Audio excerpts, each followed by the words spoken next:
Hello and welcome to yet another edition of The Outside View. And today we talk about rituals. We saw last night Mumbai continuing their ritual of not winning the opening match of an IPL game. We saw today Australia continuing their ritual of winning one day internationals every single time they step onto the field. It's 24th successive win in ODIs for them. We'll talk about the third and final ODI between New Zealand and Australia.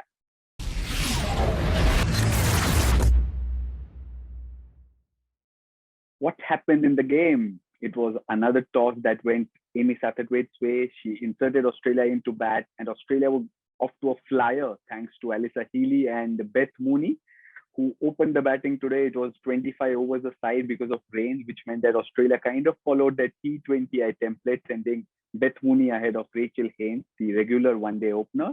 They added 73 for the opening wicket before Beth Mooney fell, and then came a phase which seemed to suggest the match turned in New Zealand's favour because there was Lee Kasparik fresh from her sixth spur in the second ODI.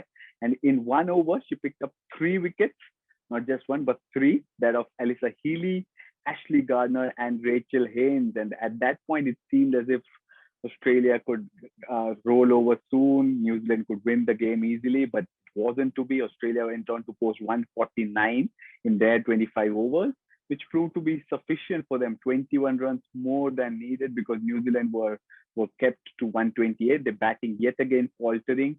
Remember, if you see that scorecard, the top score says 21 not out by Leah Pahuhu, who came in very low down the order. The earlier score was the other top scorer was, of course, Amy Satterthwaite with 20 to her name. So nothing really going New Zealand's way, even the final ODI. So it turns out that Australia complete a whitewash 3-0 win in the ODIs for them, and that's the way to end the tour on a high.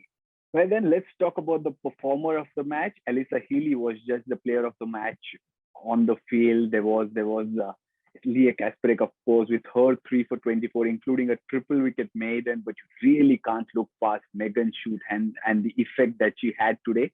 2 wickets to show for her efforts, but that was very crucial in helping Australia win the match. He didn't let the New Zealand openers get off to a flyer, so she's my performer of the third ODI.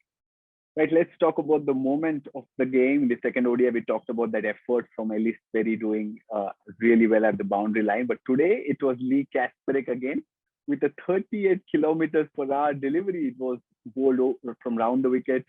Good on Beth Mooney to kind of figure that out and push it to long off for a single. But it was 38 kilometers per hour, very, very slow. And of course, the surface wasn't conducive to fast bowling as well. So it also contributed a bit, but it's 38 kilometers per hour. That's the speed gun. That's what the speed gun registered. And that was the moment of the third ODI for me.